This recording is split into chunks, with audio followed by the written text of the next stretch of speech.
Mari bergerak bersama guru penggerak, menebar manfaat bagi pendidikan merdeka. Lekas bergerak dalam pendidikan penggerak, ciptakan generasi unggul penopang bangsa. Mari bergerak. Assalamualaikum Pak. Waalaikumsalam. Gimana kabarnya Pak? Alhamdulillah sehat. Alhamdulillah sehat. Di sini Pak, saya tuh ada tugas dari CGP tentang pengambilan keputusan berbasis nilai kebajikan sebagai pemimpin. Oke. Saya tuh ada beberapa pertanyaan yang ingin diajukan kepada Bapak. Boleh, silakan. Ini tentang mungkin Bapak pernah mengalami kasus-kasus atau ya yang Bapak alami selama menjadi kepala sekolah. Bagaimana Bapak dapat mengidentifikasi kasus-kasus yang merupakan dilema etika atau bujukan moral masuk Itu pertama dengan menelaah kira-kira mana resiko yang kecil gitu kan, resiko yang kemungkinan tidak terlalu berat ketika kita tidak memilihnya kan seperti itu. Misalnya selama ini bagaimana Bapak menjalankan pengambilan keputusan di sekolah Bapak, terutama untuk kasus-kasus di mana ada dua kepentingan yang sama-sama benar atau sama-sama mengandung nilai kebajikan. Ya saya harus melaksanakan salah satu kan, harus melaksanakan salah satu dengan bertanggung jawab gitu. Kalaupun nanti yang kedua bisa dilaksanakan, ya kita terus akan dilaksanakan gitu. Oh iya, Kayak gitu. ya seperti itu ya Pak. Terus bagaimana langkah-langkah atau prosedur seperti apa yang biasa Bapak lakukan selama ini? Oke, jadi gini langkah-langkahnya. Yang pertama saya mengidentifikasi semua pilihan tadi ya. Jadi kira-kira mana yang bisa kita laksanakan, resikonya yang paling kecil, terus nilai kebajikannya mana yang lebih tinggi kan gitu. Yang kedua, ya kita sudah setelah mengevaluasi kira-kira konsekuensinya mana yang paling ringan gitu kan, atau yang paling berat kita laksanakan. Kemudian juga saya butuh apa ya, bisa melakukan apa namanya konsultasi juga, bisa mengajak bicara dengan beberapa pihak yang terkait gitu kan, sebagai bentuk pertimbangan. Jadi akhirnya saya pun meminta pertimbangan pihak yang lain gitu kan, itu sebagai salah satu penguat. Mungkin juga apa ya, mempertimbangkan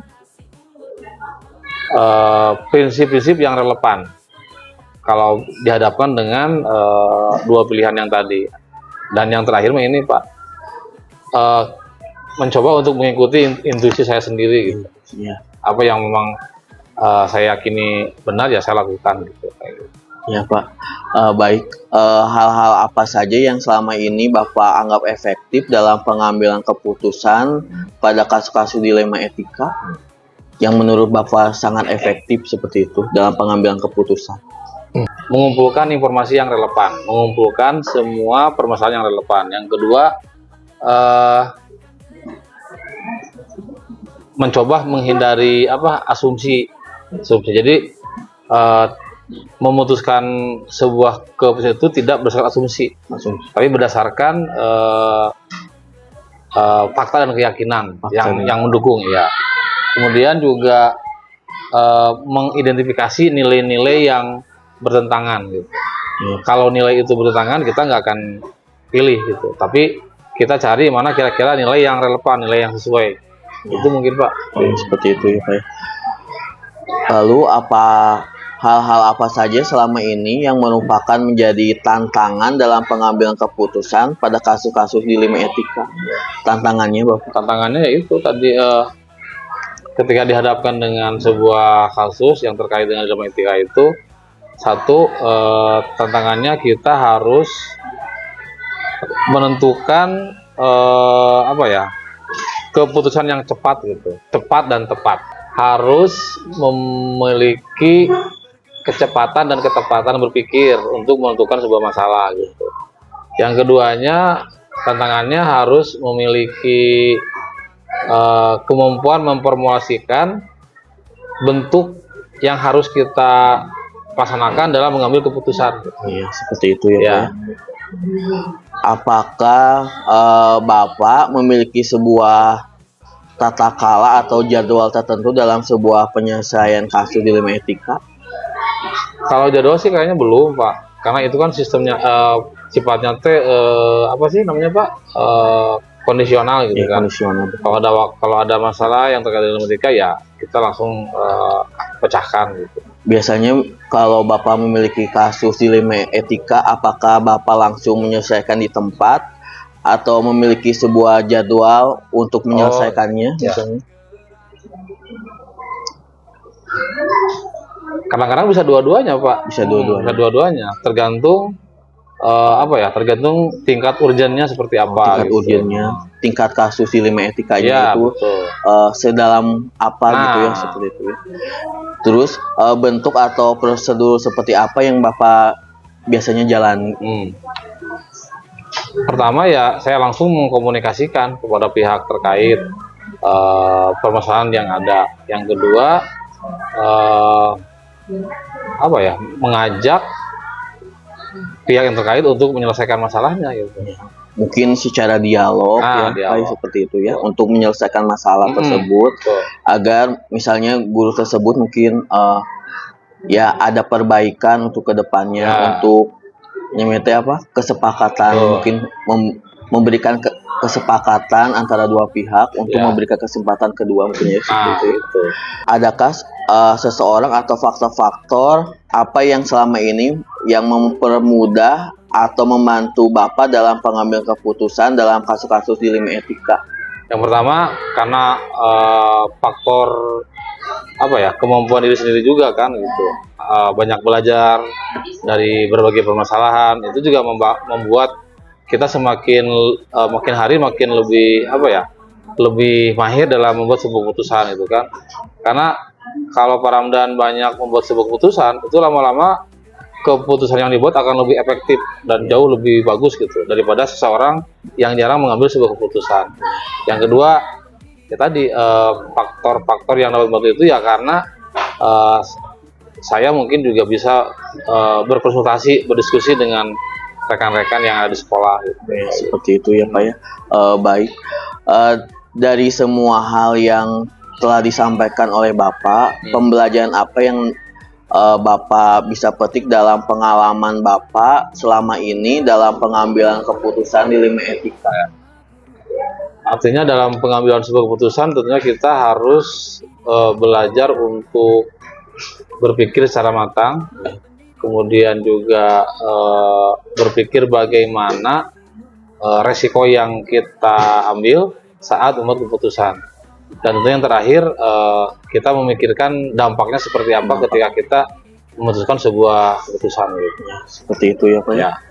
Baik Pak, mungkin itu pertanyaan-pertanyaan yang bisa saya ajukan. Ya, terima kasih atas kesempatannya dan Sama-sama. waktunya. Ya, semoga ilmu yang Bapak beri kepada saya bermanfaat untuk kedepannya Pak ya. Ya, terima kasih atas waktunya. Wassalamualaikum warahmatullahi wabarakatuh. Waalaikumsalam warahmatullahi wabarakatuh.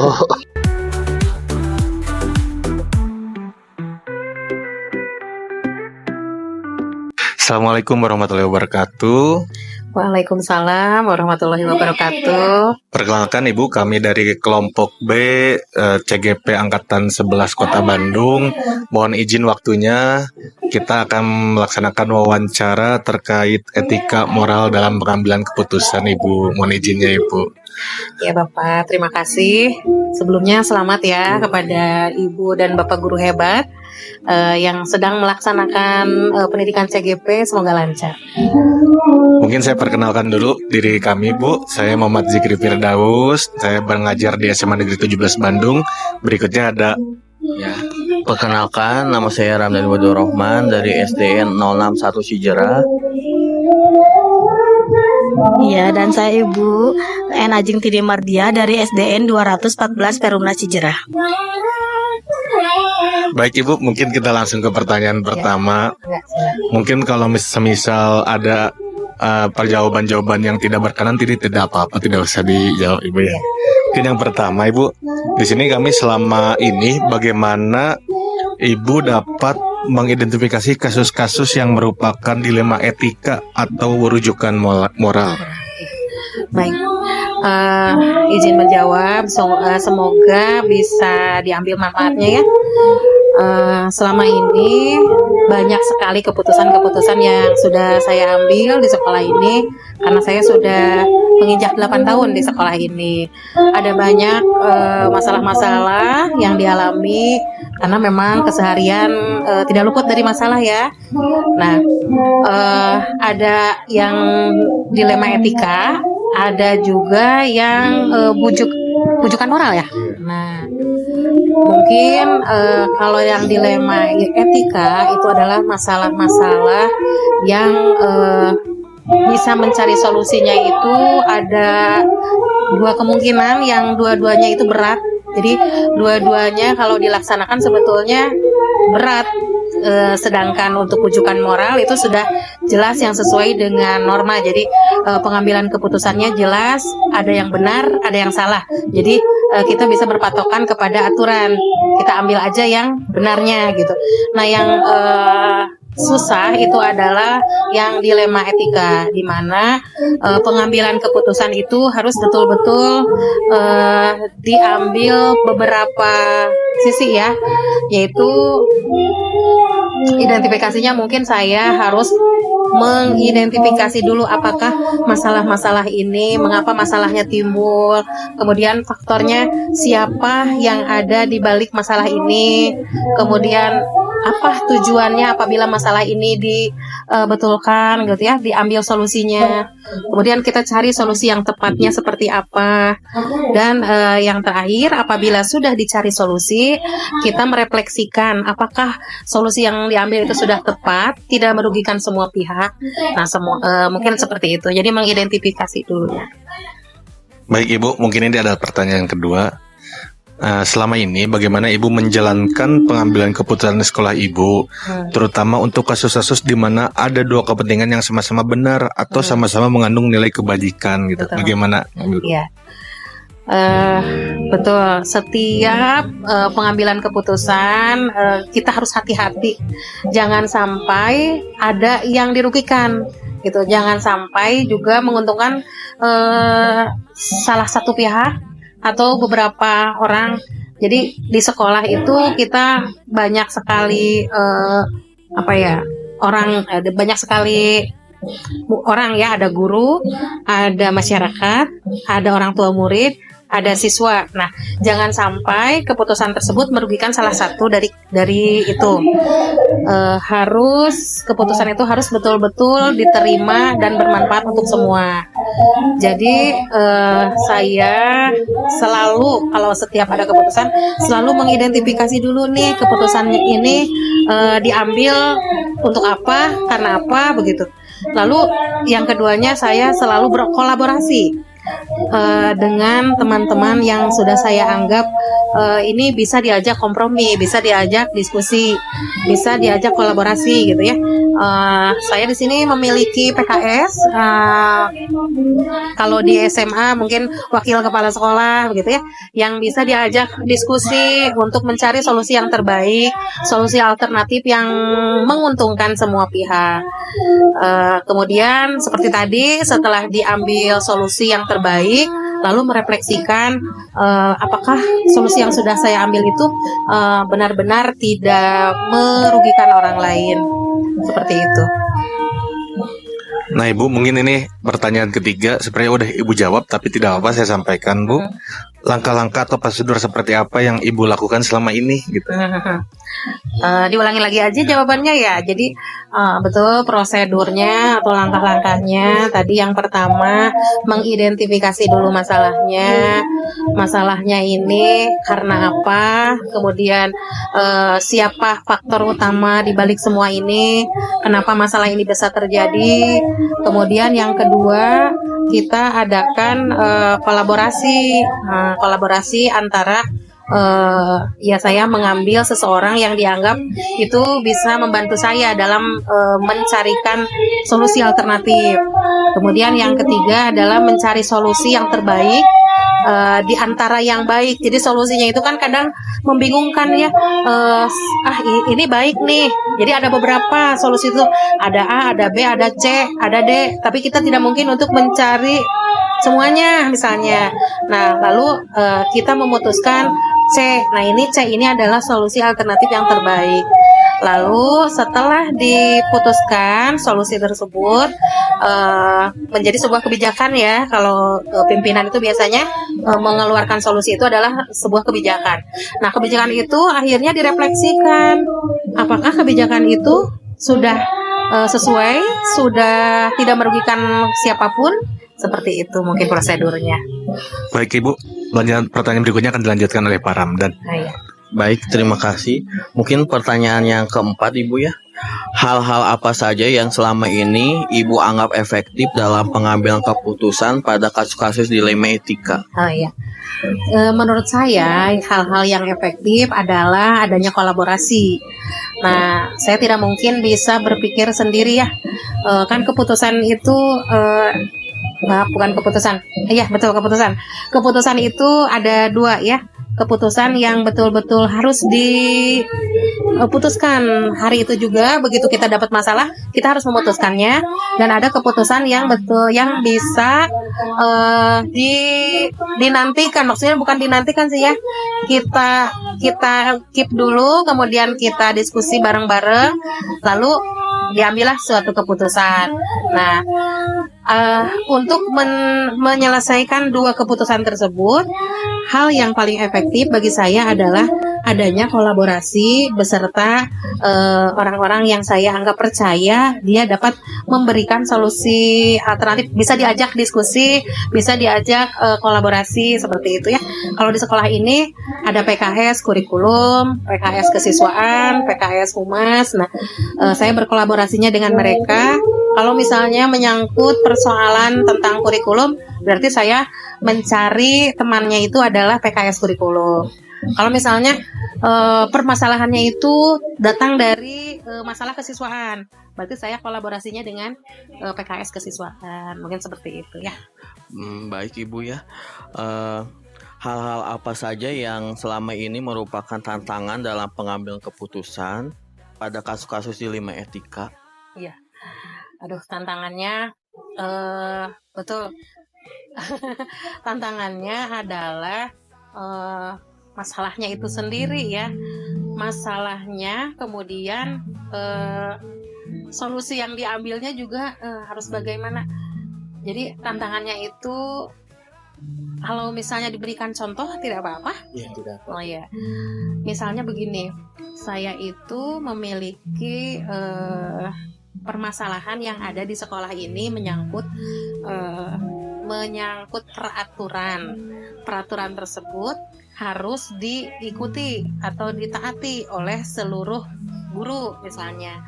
Nah, kemudian apabila ada salah seorang guru yang tidak melakukan peraturan tersebut, kan seharusnya saya secara tegas menindaklanjuti ya. Menindaklanjutinya begitu. Nah, tetapi apabila ada salah seorang guru tersebut diberikan keputusan tersebut, itu malah menjadi sesuatu yang membuat dia lebih sakit dan akhirnya tidak masuk misalnya. Nah, seperti itu. Jadi saya itu dilema ya. Jadi dilema, saya memikirkannya, kalau keputusannya saya ambil yang A, nanti akan bagaimana, akan merugikan guru tersebut. Kalau B juga, nanti takutnya guru-guru lain akan merasa cemburu, dan guru-guru lain pun takutnya akan mengikuti teman yang tidak mengikuti peraturan tersebut. Nah, itu kan adalah sebuah dilema etika, di mana suatu keputusan itu sebetulnya akan merugikan pihak lain dan juga akan menguntungkan pihak lain juga. Nah, itu adalah tantangan bagi saya, dan memang sampai saat ini susah sekali untuk mengambil keputusan tersebut. Nah, itu tantangannya. Ya, baik Ibu. Apakah Ibu memiliki sebuah tata kala atau jadwal tertentu dalam menyelesaikan sebuah kasus dilema? Kasus dilema etika sebetulnya kalau di jadwal tidak ada ya. Tidak ada masalah yang harus sesuai dengan jadwal, tidak ada ya. Jadi mungkin dilema etika itu terjadi permasalahannya insidental, dadakan, dan diputuskannya juga harus secepatnya karena kalau dinanti-nanti akan timbul lagi masalah yang lebih lagi mungkin seperti itu. Betul Ibu ya. Apakah Ibu langsung menyelesaikan di tempat atau memiliki sebuah jadwal untuk menyelesaikannya? Bentuk atau prosedur seperti apa yang Ibu jalani selama ini? Iya, terima kasih. Betul, kalau misalnya permasalahannya cukup ringan, tidak berat, maka permasalahan tersebut misalnya bisa diatasi dengan sendiri dan langsung diputuskan hari itu juga. Nah, tapi kalau permasalahannya agak berat, menyangkut dilema etika yang sangat perlu pemikiran, nah makanya perlu ada waktu khusus untuk mendiskusikan dengan teman-teman PKS itu. Jadi perlu waktu, dan biasanya waktu yang dipakai itu pada saat komunitas belajar setiap hari Jumat ya, seminggu sekali. Nah mungkin pada saat itu bisa di open di komunitas belajar. Tapi kalau misalnya keputusan tersebut harus segera dan kita membutuhkan kolaborasi dengan yang lain, maka langsung saja teman-teman dipanggil di sini. Kita berdiskusi 2 mata atau 3 mata atau 4 mata gitu. Ya, seperti itu. Ya, baik Ibu, terima kasih. Mungkin untuk pertanyaan selanjutnya akan disampaikan oleh Ibu Ajeng. Oleh Ibu Ajeng. Ya, terima kasih Ibu. Baik, selanjutnya, adakah seseorang atau faktor-faktor apa yang selama ini mempermudah atau membantu Ibu dalam pengambilan keputusan dalam kasus-kasus dilema etika? Tadi sudah saya jelaskan bahwa betul ada seseorang yang bisa dianggap bagi saya itu membantu lancarnya sebuah keputusan diambil, yaitu teman diskusi, teman kolaborasi, ya, yaitu PKS yang ada di. Ya, selanjutnya, dari semua hal yang telah disampaikan, pembelajaran apa yang dapat Ibu petik dari pengalaman Ibu dalam mengambil keputusan dilema etika? Oh ya, yang bisa saya petik, yang bisa diambil hikmahnya bahwa selama kita bekerja, maka akan banyak sekali masalah-masalah yang timbul, termasuk dilema etika itu sendiri. Nah, yang bisa saya petik adalah sebuah keputusan apabila diselesaikan dengan cara kolaborasi bersama rekan-rekan, maka akan banyak sekali solusi-solusi alternatif yang bisa dicari gitu ya, dan akhirnya mendapatkan sebuah solusi yang terbaik di antara yang baik. Mungkin itu ya. Jadi kedepannya mungkin masalah akan selalu ada, dan itu adalah hal yang efektif menurut saya adalah adanya banyak kolaborasi dengan teman-teman yang ada di sekolah ini. Baik Ibu, terima kasih. Ibu, terima kasih. Mungkin itu adalah pertanyaan-pertanyaan kami terkait pengambilan keputusan dilema etika juga Bu. Mungkin kami haturkan terima kasih Ibu. Doakan juga kami, semoga kami lancar pendidikan guru penggeraknya, dan kami doakan juga semoga sekolah yang Ibu pimpin menjadi sekolah yang terbaik. Amin, terima kasih juga ya. Insya Allah saya doakan semoga Ibu dan Bapak guru hebat ini diberi kelancaran, tuntas dengan hasil yang sangat memuaskan. Kemudian insya Allah di kedepannya akan menjadi seorang pemimpin-pemimpin yang hebat. Amin. Terima kasih Ibu. Assalamualaikum warahmatullahi wabarakatuh. Waalaikumsalam warahmatullahi wabarakatuh. Mari bergerak bersama guru penggerak, menebar manfaat bagi pendidikan merdeka. Lekas bergerak dalam pendidikan penggerak, ciptakan generasi unggul penopang bangsa. Mari bergerak, lekas bergerak, dan selalu